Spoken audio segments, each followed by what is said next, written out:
Good afternoon, and welcome to the Idaho edition of our webinar series exploring state findings from American Farmland Trust's recently released Farms Under Threat 2040, Choosing an Abundant Future. Before we get started, let me run through some quick logistics while you're looking at the agenda for our hour together. Everyone has been muted, so no need to worry about background noise. If you would like to ask a question or make a comment, you can do so by going to the control panel on the right-hand side. At the very top of that control panel, you see an orange arrow. If you click that, that minimizes the control panel. If you click it again, it pulls it back out. In that control panel, you see a questions tab. On the right-hand side, you see a little square with a little arrow. If you click on that square, it'll open up the question box and allow you to type in a question or a comment. We will be taking those at the end of the webinar, so please feel free to do that. Underneath that question tab, you see a handout section. That has two handouts in it. Number one, it is a link to the full report with the national findings and a lot of additional information. There's also an Idaho state summary that we will be talking through a little bit later on. Also, when we're going through and get to the website and the control panel is in the way, feel free again to minimize that control panel using that orange arrow at the very top.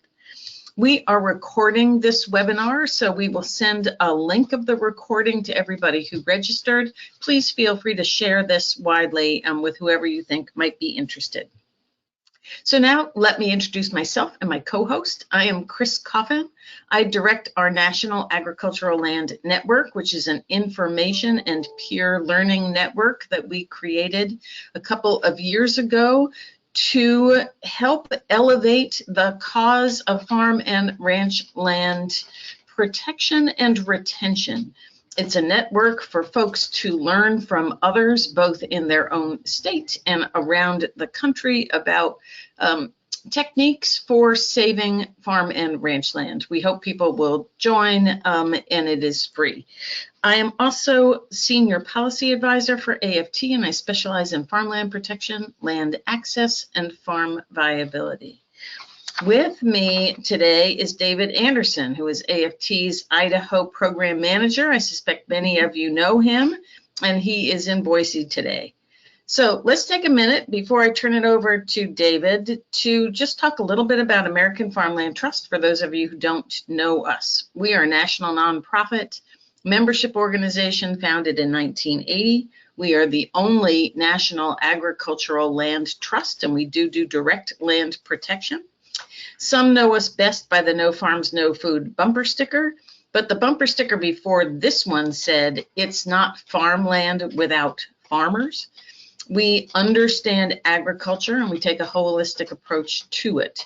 We focus through our national initiatives and our regional programs, not just on protecting the agricultural land base, but also on the practices used on that land and on the farmers and ranchers who work the land.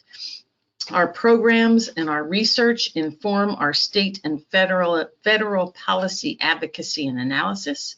We work from farm fields and kitchen tables to the halls of state capitals and Congress, and we have 6 regional offices and a headquarters in Washington, D.C. And with that, let me turn it over to David to introduce our guest, hopefully. Thanks, Chris. And thank you, everybody, for joining us here today. I'm really excited about our webinar. Just to check in with everybody, we've got over 100 of you signed up here today. That's a record number for Idaho, and so thank you very much for your advocacy. And that does include representatives from U.S. Senator Rish's office, U.S. Congressman Fulcher's office, folks from a number of our state departments, county and city planners statewide, and a number of folks from our land trust community. So thank you for joining us.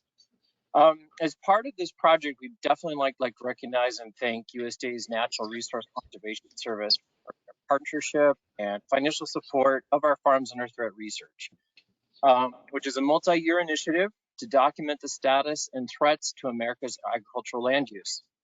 NRCS has been an invaluable partner for this entire research project, as has our research partner, Conservation Science Partners, and also in the reporting, the University of Wisconsin and Madison. And now I'd like to welcome a special guest, Curtis Elke, State Conservationist for Idaho NRCS, and a strong advocate for sustainable and resilient working farms and ranches. There are several of you here today that know Curtis well, so I'll offer a short bio. Of course, he's a farmer and grew up on a multi-generational operation in the Red River Valley of North Dakota. Curtis is a graduate of North Dakota State University, where he majored in soil science, landscape design, and horticulture. He's worked in private industry for 10 years in agricultural sales, and then been with NRCS for over 24 years, working in many roles across the country with increasing responsibility. And he most recently joined us here in Idaho as the state conservationist a little over almost 3 years ago. Curtis's leadership as state conservationist provides support to customers through technical assistance, financial assistance programs, public awareness of effective conservation measures to increase food production, profitability, and what we love most, land stewardship.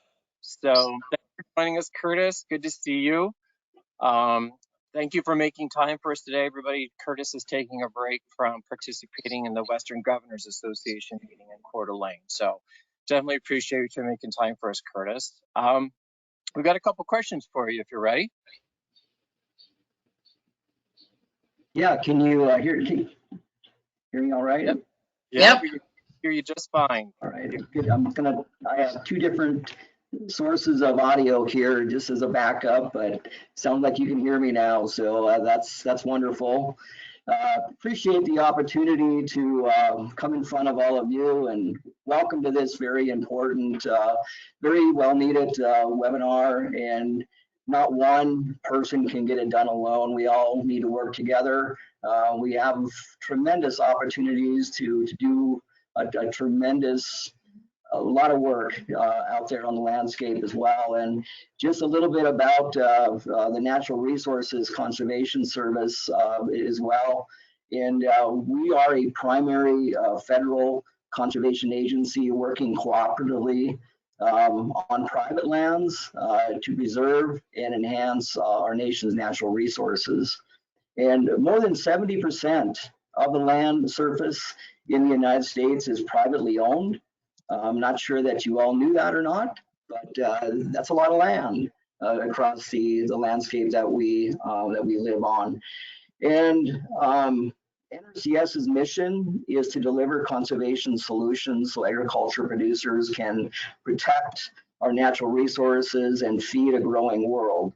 The agency's vision is a world of clean and abundant water, healthy soils, resilient landscapes, and thriving agriculture communities through volunteer conservation. So that's just a snapshot of who we are, what we do. I too want to thank Chris and David and Addie and everyone with the American Farmland Trust and all of you on this call today for having the interest in this very important topic that we talked about. David talked about some questions that I guess there are some questions that I've been asked as well, being a farmer from North Dakota, as David said.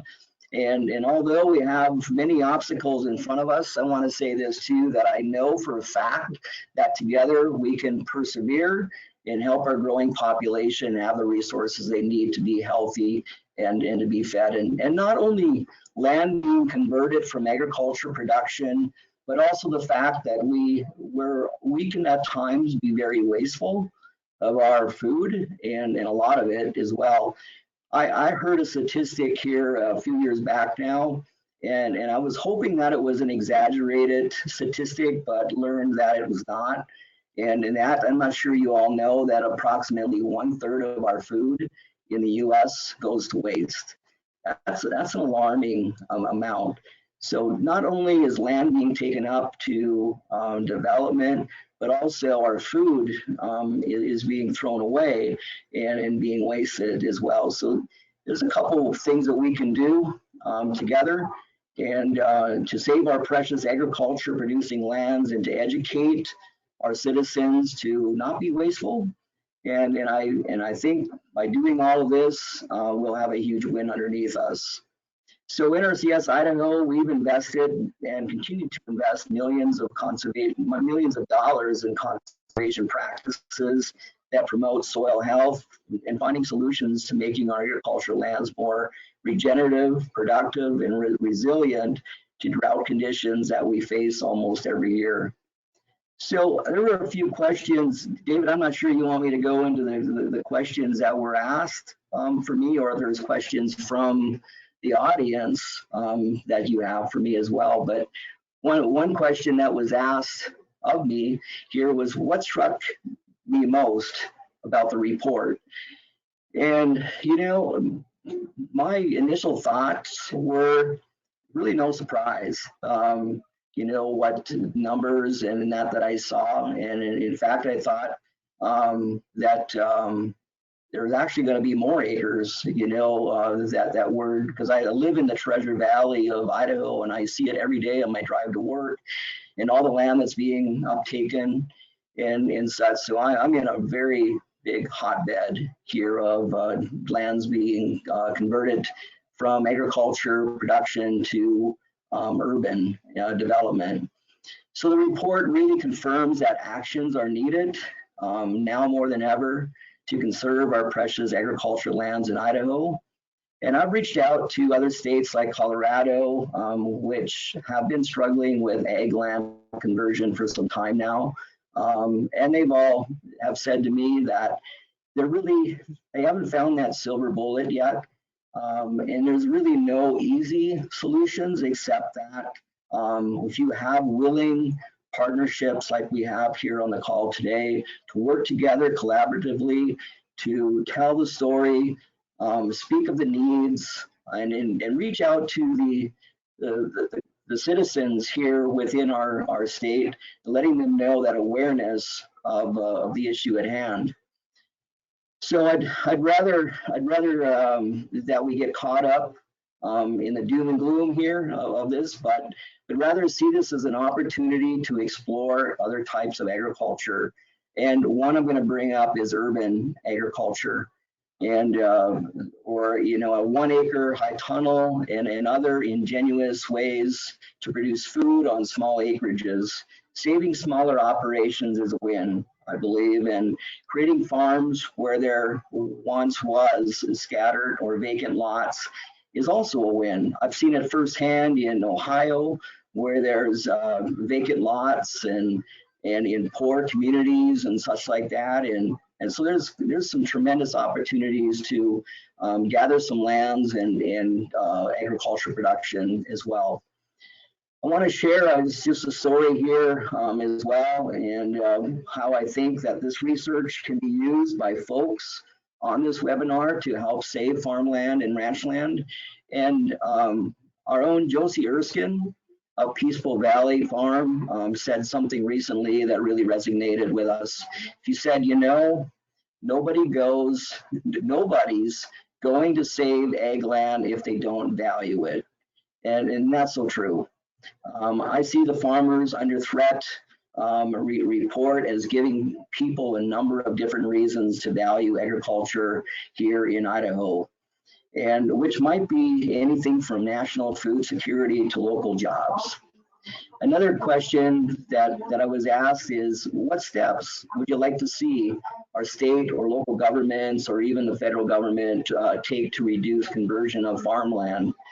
And I really like our agencies at every level provide landowners with a menu of available options. For example, I'd like to see, well, you go to a restaurant, you get a menu. There's not just one item on the menu, there's a variety of items. People like choices. And so if we had a menu of available options for these landowners that are even considering or been approached to convert this land from agriculture into some type of development or other uses, that would be great. And for example, I'd like to see more promotion of easement opportunities at all levels. NRCS and myself would love to see easements mentioned to most, if not every, eligible ag producer by extension agents, the ISDA representatives, and the USDA staff, and all of you may know somebody as well. We're very excited to have our first agriculture land easement in the Treasure Valley of Idaho in process. And we're pleased to work with Peaceful Valley Farm in Canyon County to preserve their 32-acre operation. Josie and Clay Erskine are leaders in the medium and small scale farm community, and having them on board really means a great deal. So I'd also like to see more funding at all levels for easements in both quantity and value. This year we had 7 applications for agricultural land easements, and we're able to fund 5 of those 7. It would also be great to retain farmers and ranchers and private forest landowners rather than seeing them sell their land, retire, and so on. We have an aging issue here with farmers and ranchers. It's been going on for a very, very long time. We need to make it easier. We need to make our programs better and more affordable also for our beginning farmers, underserved communities within our state as well. I think there's an opportunity to do more in that area as well. And you know, I'll just stop there. I guess, David, I think I probably have used my 7 minutes of time, but I just can't tell you how much I appreciate you and everyone else on this call and the efforts that I know have been made and continue to be made.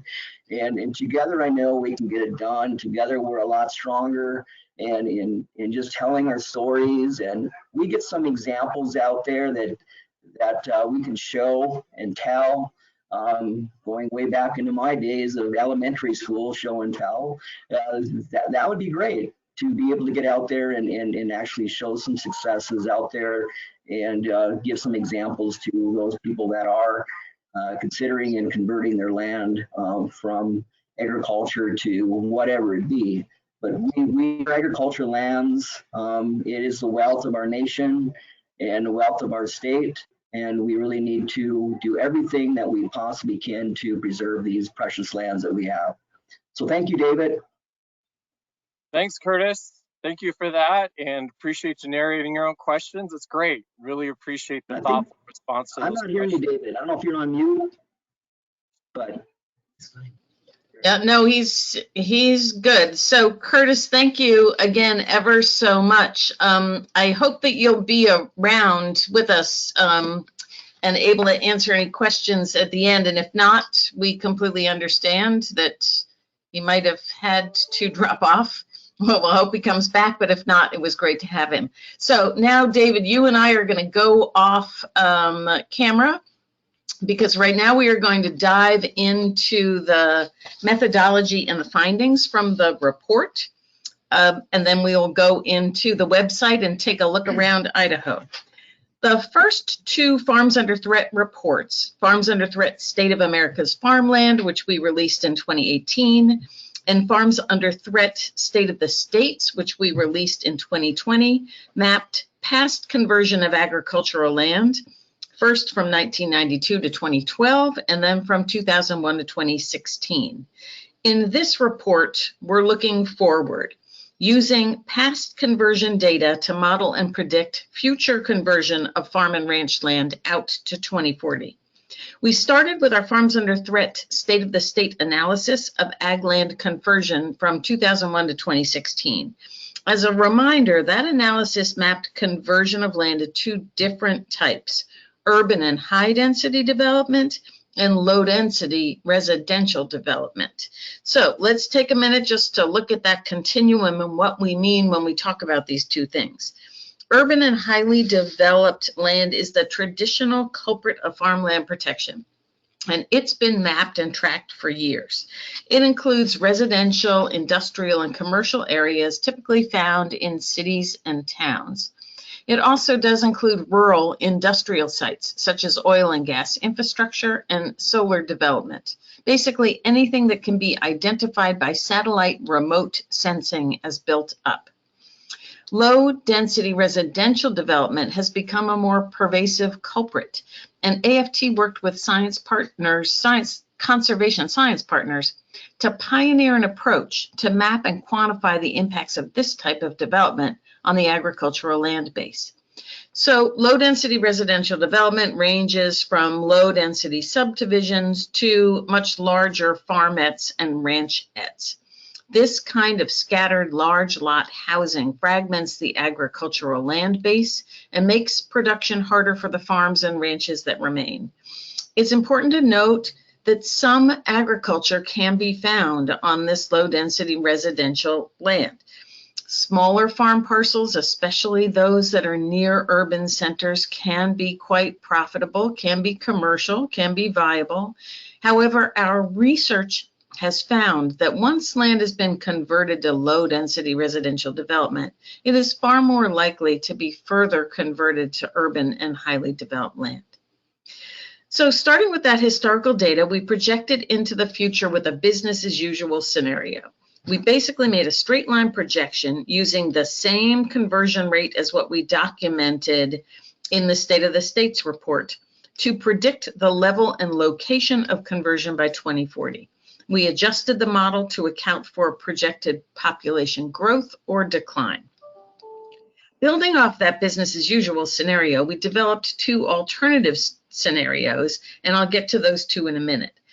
For each of the three scenarios, we also mapped the coastal flooding risk projected by sea level rise, not really an issue in Idaho, except as populations from coastal communities might continue to move inland. Once we had our projection of conversion and flooding risk, we quantified the effects of these scenarios on agricultural land types. So was it conversion to cropland, pasture land, rangeland, as well as on the productivity, versatility, and resiliency values of the land. As with any modeling exercise, there are some caveats. Most importantly, we were not able to account for local zoning. Land use regulations are inherently local, and there's no national database of them. So this means that our maps represent the general pattern and the rough amount of conversion based on prior conversion patterns, but they don't reflect what may be allowed or prohibited on the ground through local zoning. Our model also does not include the impact of water scarcity and potential fallowing of land because of water scarcity or in some places salinization. Mapping this impact was simply beyond the scope of our analysis. You'll see in the web app, though, that we did include a data overlay from World Resource Institute's Aqueduct, which offers some projections about water availability into the future. So here are the three scenarios we modeled. First, business as usual. Again, that is making a straight line projection of conversion based on conversion between 2001 and 2016. The second scenario is what we call runaway sprawl. This envisions a scenario where sprawl actually gets worse, driven by high housing costs in more urban areas and the opportunity for more remote work, which will only be improved as rural broadband improves and expands. We know that some parts of the country are probably already on this trajectory. Lastly, we modeled the future we hope for, better built cities. This scenario envisions successful efforts to reduce the footprint of residential and commercial and industrial development on productive agricultural land. While the scenario still results in the conversion of some ag land, it envisions a future with vibrant, compact cities and towns and abundant farm and ranch land to meet the needs of the future. A quick look at the assumptions that went into the three scenarios. For business as usual, again, we followed that historic rate of conversion for both urban and highly developed land and low-density residential development. We adjusted only the urban and highly developed land conversion to account for population growth, because we know there's a strong correlation between increased population growth and pressure in urban areas. For runaway sprawl, we kept the same urban and high density, highly developed land rates projections, but we increased the amount of low density residential development that we projected to be 50% higher. And conversely, for the better built cities, we modeled a reduction from the business as usual of 50% for low density residential development on the assumption that it's easier to control that kind of conversion, and a 25% reduction in urban and highly developed land conversion. So this next chart shows each scenario's potential impact. The gray bars show that prior conversion nationally of 11 million acres. And again, this is just in the first 16 years of this century. Under business as usual or worse, runaway sprawl, we could see another 18.4 million or even more than 24 million acres of farm and ranch land converted or threatened by conversion. Conversely, if we make smart choices about where and how we site future development, we can reduce the conversion of farm and ranch land to 11 million acres. You may be thinking 11 million acres still seems like a lot. Is that really a best case scenario? AFT recognizes that development, including renewable energy development, is necessary, and the need for affordable housing options is acute. While it may be possible for cities and towns to be even more compact in their growth, and we hope they can be, we chose what we believed was a realistic expectation. These next two slides we hope are helpful in showing how Idaho compares to other states. This slide shows projected total acres converted by county. You see there are at least 3 counties that show up in a fairly dark red or rust, which suggests that that's a fairly high impacted area. And you can see that the most conversion based on this map is in the southwest part of the country. This next slide compares the percent of agricultural land in each county that is projected to be developed. You see a different pattern here with obviously more red or rust showing up in the eastern half of the country because of smaller scale particularly. But again, note in Idaho that there are still a number of counties that show red and a fairly high percent of agricultural land that could be converted. So another key finding relates to impacts on our very best agricultural land. For previous reports, AFT created the first ever index of agricultural land quality that looked at the productivity, versatility, and resiliency of land, or what we considered its PVR values. Land over a certain PVR threshold we dubbed as nationally significant land, land which is best suited for long-term cultivation and food production. Well, you can see that this land is concentrated in the Midwest part of the country. Every state, including Idaho, you can see quite a bit of nationally significant land. What we find in our future projections is that conversion of this land is likely to be higher than conversion of all ag land. Why?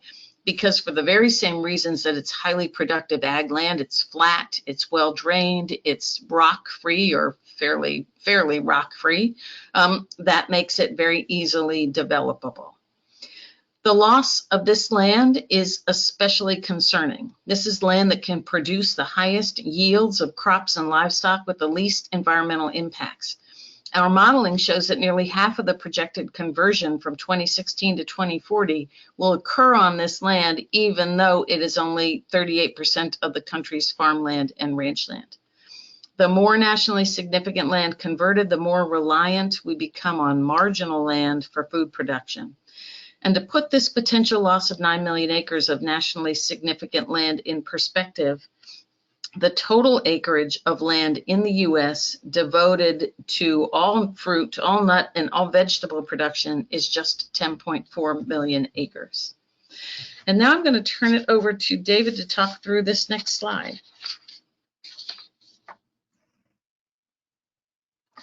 Thanks, Chris. One of the other threats that we're highlighting in this report is a threat that solar development poses to ag land. Just to be clear, American Farmland Trust supports renewable energy development, and we think it's also essential that we plan carefully so that our most productive, versatile, and resilient land is not compromised. I think it's possible for agriculture and solar to coexist in mutually beneficial ways. What you're seeing here on this map are the projected areas of additional utility scale solar PV energy generation facilities by state by 2040. This data comes from the decarbonization with electrification scenario of the U.S. Department of Energy Solar Futures Study. That study estimates there will need to be 7.4 million acres of utility scale solar in place by 2040 to meet the Biden administration's energy goal. That's huge. If we look a little closer at Idaho, this map reflects an estimated need to build out additional solar on almost 35,000 acres by 2040. And circling back on Chris's earlier slide about higher conversion rates of nationally significant lands, AFT is preparing to release a white paper later this year that indicates that nearly half of new solar development will be on nationally significant land, including Idaho. So I cross-referenced with Idaho Power's 2019 Integrated Resource Plan, and which reflects a goal of being 100% clean energy by 2045, which Idaho Power estimates will require an additional 1,900 megawatts of solar generation to replace coal generation, meet demand growth, and improve resiliency of their generation portfolio mix to climate change.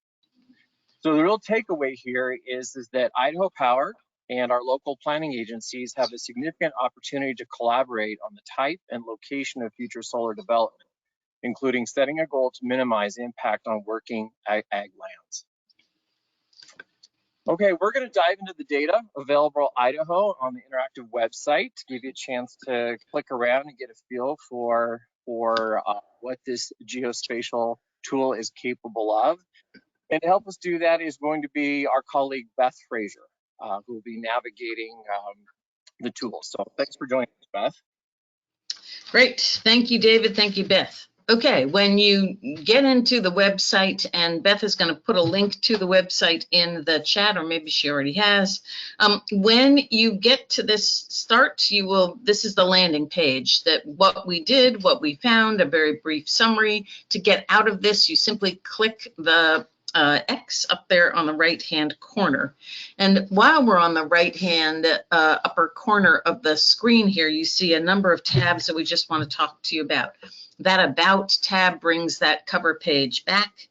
Next to it is a How-To tab. That takes you to a 5-minute video that explains how to use the various data layers in the scenarios. Next to that, the View Report tab takes you to our Farmland Information Center, where Beth is taking us right now.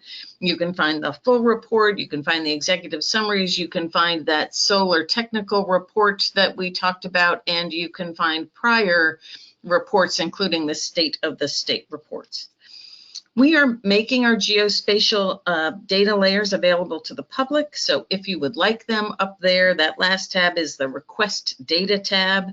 Again, Beth is taking you here to show what it is. It gives you an opportunity to fill in a form and ask for whatever data layers you're looking for. Okay, so with that, now we are going to zoom in to Idaho, and all you do is click on Idaho, anywhere in Idaho. And when you do that, what will come up is Idaho statewide information on the left there, down below the map. And on the right, whatever county your cursor happened to be on when you clicked into Idaho. So let's talk a little bit here about what we're seeing here. These are the 3 scenarios that we talked about. And again, these 2 different colors of rust or orange or whatever you want to call them represent, on the left, the darker color is the urban and highly developed land projections, and the lighter orange is the low density residential development. So when you look at Idaho as a whole, you see that under the business as usual, we project a conversion of 113,000 acres. Under Runaway Sprawl, it's 146,000. And again, more of this is in low density residential development than in urban buildup. On Custer County, again, you see the numbers there. Going down, and I think this is what is one of the very useful things about this tool, is that it has, and we provide you with a bunch of county level data, which is not something that we have been able to do in prior reports. So this should be helpful at the county level in terms of planning and thinking about the future. Looking at how this impacts, well, again, the type of land, we see here that 83% of conversion is going to be on the better half of Idaho's farm and range land. Again, you can see the numbers down in the business as usual. It's 94,000, Runaway Sprawl 120,000. And then when you look down below, you see the breakdown of land types in terms of where that conversion is going to land according to our projections, which is on cropland, like at least double, more than double what would be lost on pasture land and rangeland. Note here that we say woodland. That is obviously not all forest land in Idaho. It is woodland that is associated with a farm or a ranch, and that is the total number of what we estimate converted from that woodland associated with the farm or ranch.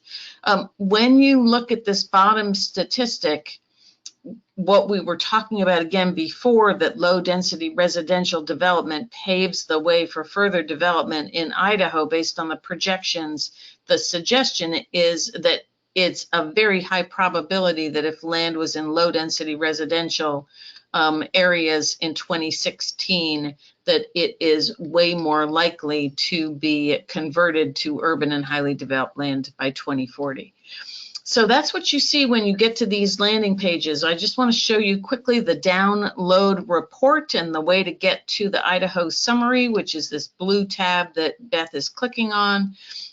We hope that you all will find these easily printed, easily downloaded, easily shared two-pagers. We hope you will share them with folks that you work with and legislators and policymakers. Again, it gives you the summary, but one of the things in here that we hope will be useful is translating what the equivalent of losing 113,000 acres, and particularly where those acres may be, what that might mean. That is the potential loss of 700 farms, 72 million in farm output, and 1,500 jobs in the agricultural industry. And again, you see that most of that conversion is likely to be on the best quality land in Idaho, and these are the 3 counties that are most impacted.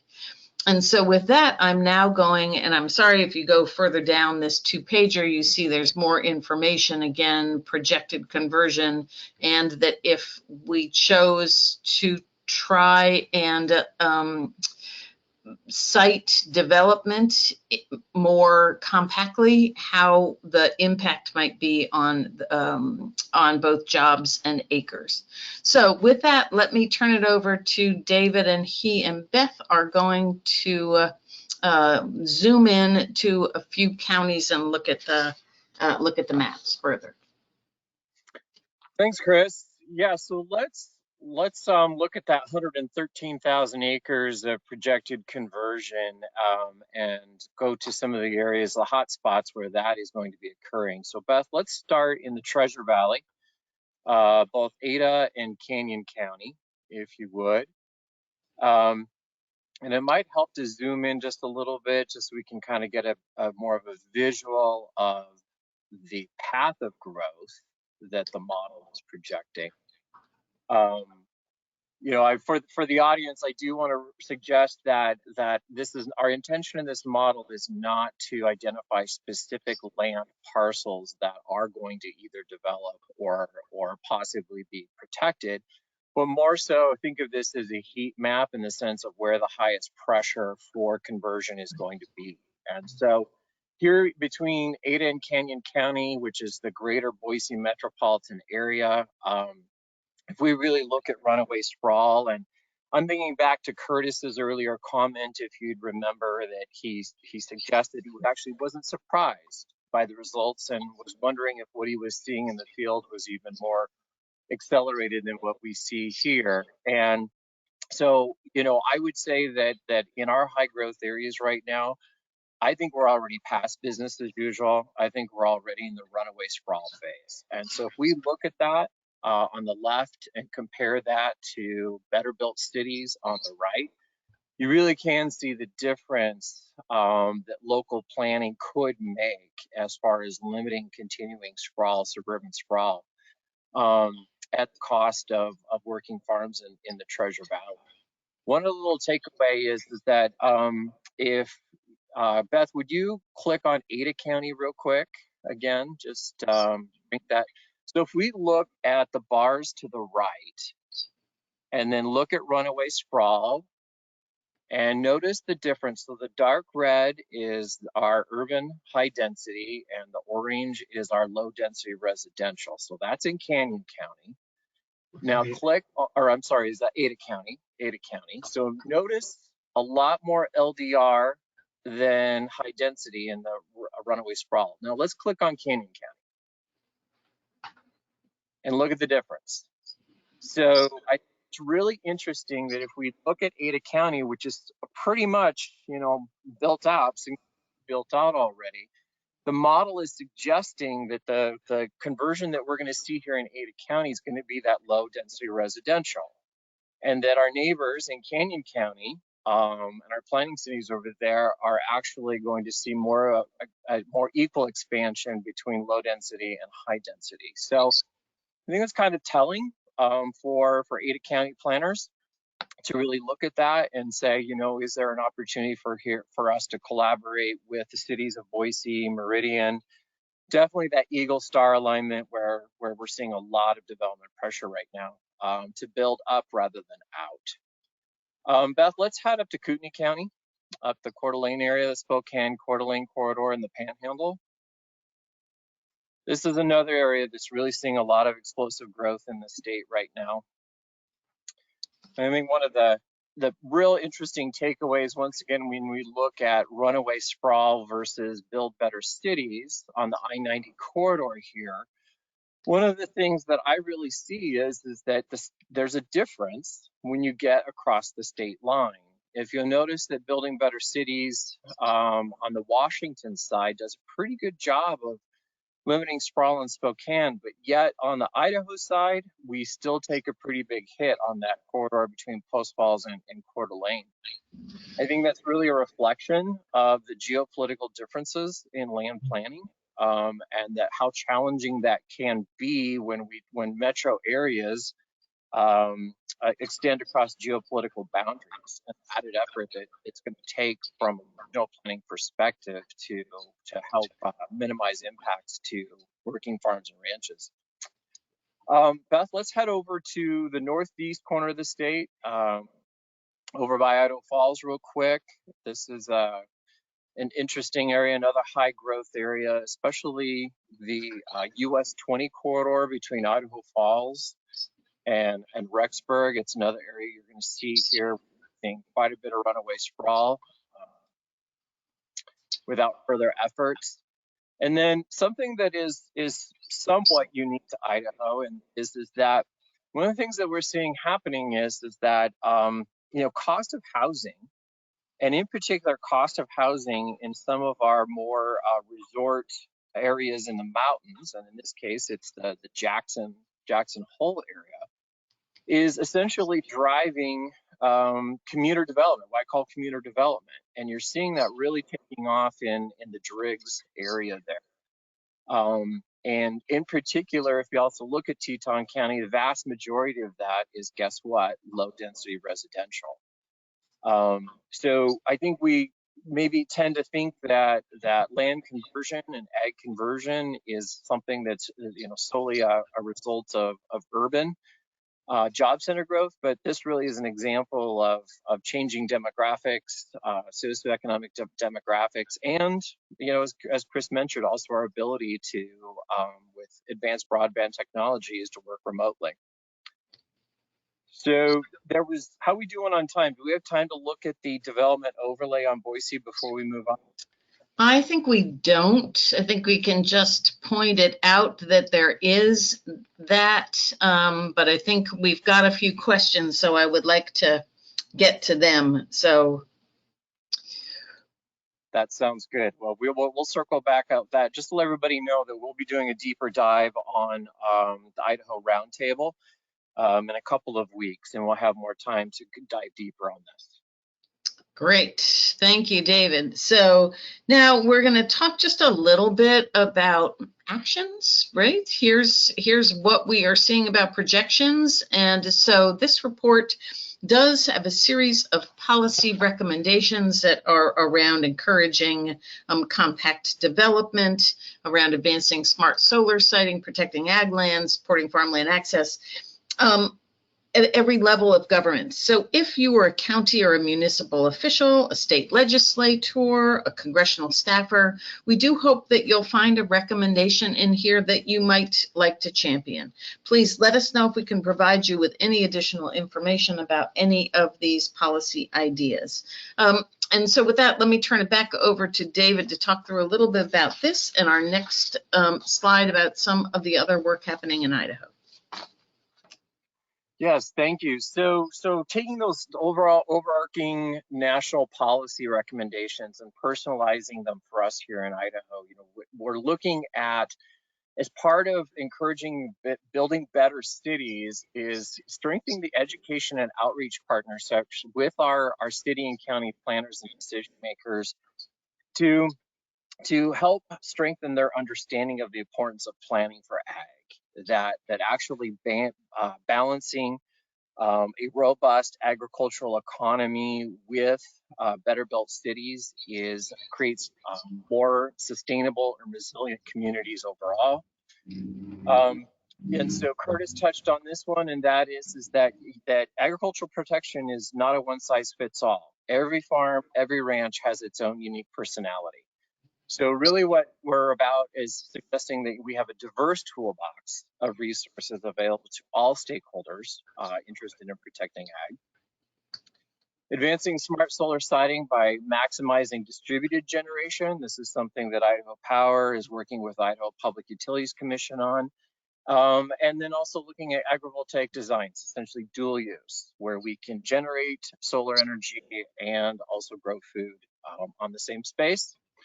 And then finally, the ability to support farmland access by actually integrating succession planning into our comprehensive planning, tying those two together so that county planning and visioning is taking into account that passing on the family farm is critical for long-term success of our agricultural communities.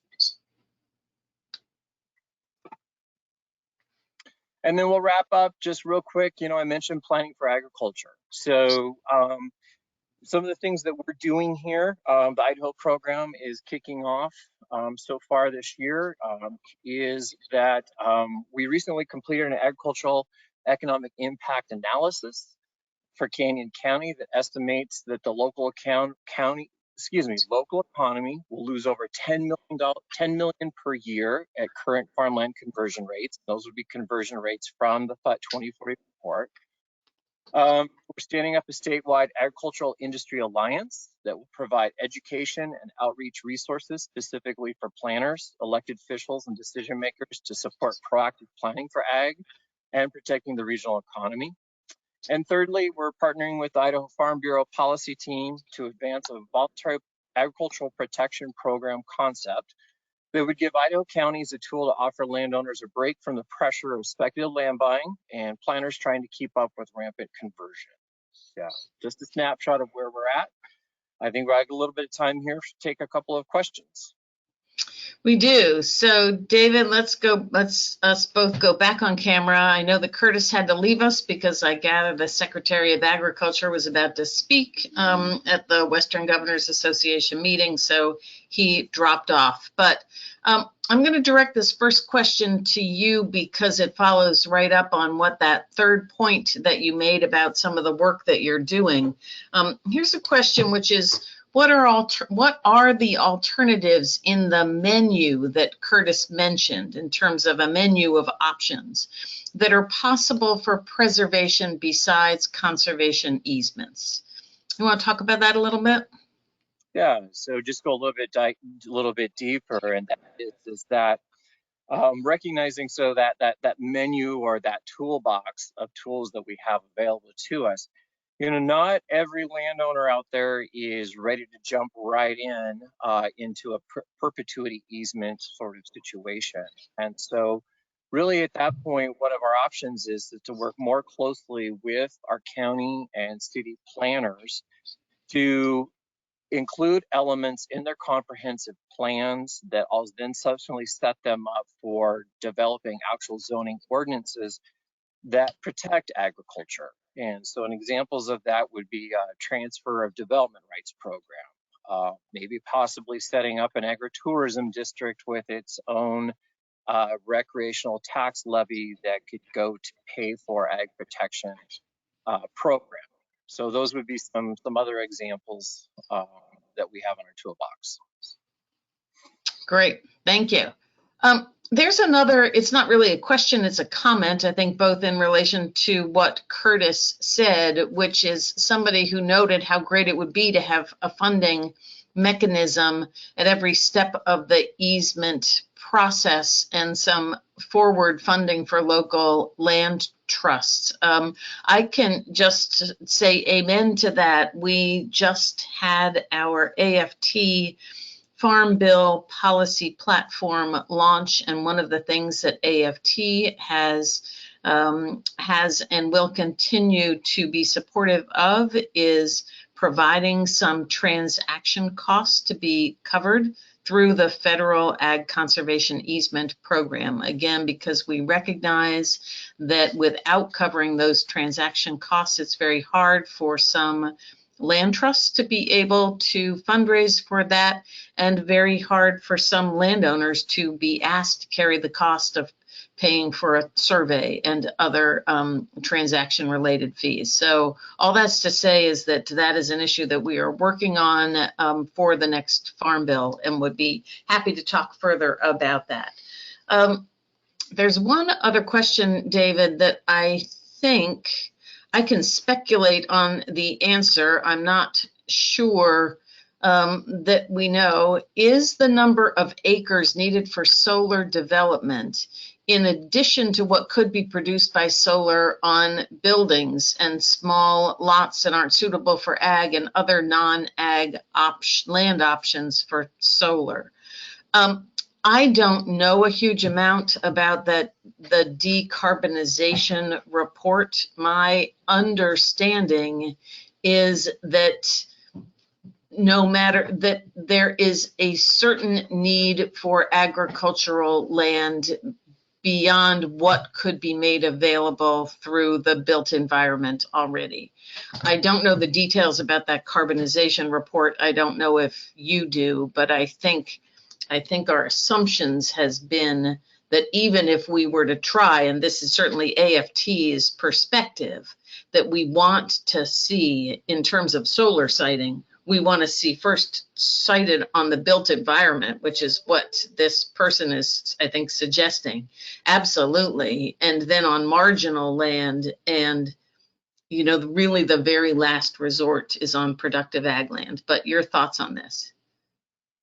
Yeah, I'm in alignment 100% with all of that. In my earlier presentation, I referred to it as distributed solar generation, and that is that distributed is typically installed on the built environment. And so I think that we have plenty of infrastructure here and interesting farm infrastructure, right? I mean, we have massive storage sheds, processing facilities, et cetera. So ag could still help support, well, the ag industry in general could definitely lend its support into that needed solar generation without having to sacrifice our most protective soils to do so. Great, right, I think you're right. Here is one more question, and I know you can't speak for the Idaho Farm Bureau, but the question is, where do you think Idaho Farm Bureau is on these concerns, and to what extent are they supportive of what AFT is doing? Yeah, so we are, I'm really enjoying exploring and developing a relationship with Idaho Farm Bureau, and in particular with their ag protection policy subcommittee. Had an opportunity to meet with the committee a couple of weeks ago and present this concept of a voluntary agricultural protection program. And so I'm excited to see that the issue of ag protection has grown to the point where Farm Bureau sees it, the importance of setting policy around this. And so these conversations are going to be ongoing. And so optimistic that we may see a decision from the Farm Bureau as early as December as a formal policy that could potentially become future legislation here in the state to essentially codify some sort of a voluntary protection program. Great, thank you. And then the last one is really not so much a question than a comment of someone indicating that zoning is complicated, which I think we appreciate, and that a government can do it, but landowners, ultimately, it's landowners' choices as to what to do with their land, and that there should be compensation. And I think, again, from a national perspective and from AFT's perspective, what we have seen is that is absolutely a concern, and a reasonable concern, about the diminution of value by zoning changes, and we understand that completely. And that is why we are an ardent advocate of purchased conservation easements and the transfer of development rights, which again is another way of compensation, and we strongly believe in voluntary compensation. I will say that there are some parts of the country where agricultural zoning has worked because landowners prefer that. That is what they want to do, but that is a conversation that has to happen at a community level, and we understand that completely. So David, I don't know if you want to offer any sort of additional perspectives on that, because mine is a national perspective, not a Idaho one. Yeah, I definitely share the same perspective. I would personalize it here for Idaho to simply say that the connection that could be stronger as far as finding other opportunities to afford the purchase or the transfer of those rights is that in lieu of any sort of state funding, which is going to be a long stretch considering our preference for local control here in Idaho, is, what is the opportunity for the ag industry? So these are the folks that are processing all of those crops coming off of the land. How do we strengthen that relationship there with the ag industry to see that their sustainability is a function of keeping our working farms and ranches in business? And so I think that's a third thing we can do here in Idaho. Great, thank you. I see what time it is, so I think that we probably ought to wrap up. Let me, in 1 second, talk about the two resources you see on this page, which is questions, and answer a question that someone had will this recording be available? That answer is yes. If you've registered for the webinar, you'll receive a recording of this. I want to make a plug for the Farmland Information Center. For those of you who don't know it, it is a wealth of information that can provide you any amount of statistics on any subject related to agricultural land. It is a great place to ask for policy, like what is the policy around, I don't know, agricultural districts or something like that. Again, they have a lot of state laws, a lot of county comprehensive plan examples, etc. And then again, my last plug for the network is if you have not joined us, we would love for you to do so. We have a regular quarterly roundtable where we invite people to come and have conversations that David leads, and it has been a very useful way of sharing information. So with that, let me turn it back to you, David, to close us out. All right. Well, Chris, we very much appreciate the support of the NALM and delivering the information of the FUT 2040 report to our Idaho audience. Just to confirm with everybody, I'll be sending an invite this afternoon to our next Idaho Roundtable. And so if your question was not answered today, or you have a chance to click around in the tool, in a couple of weeks, we'll be able to do a deeper dive. And we'll have Chris and Beth back for that also. Great. Thank you. Have a great rest of your afternoon.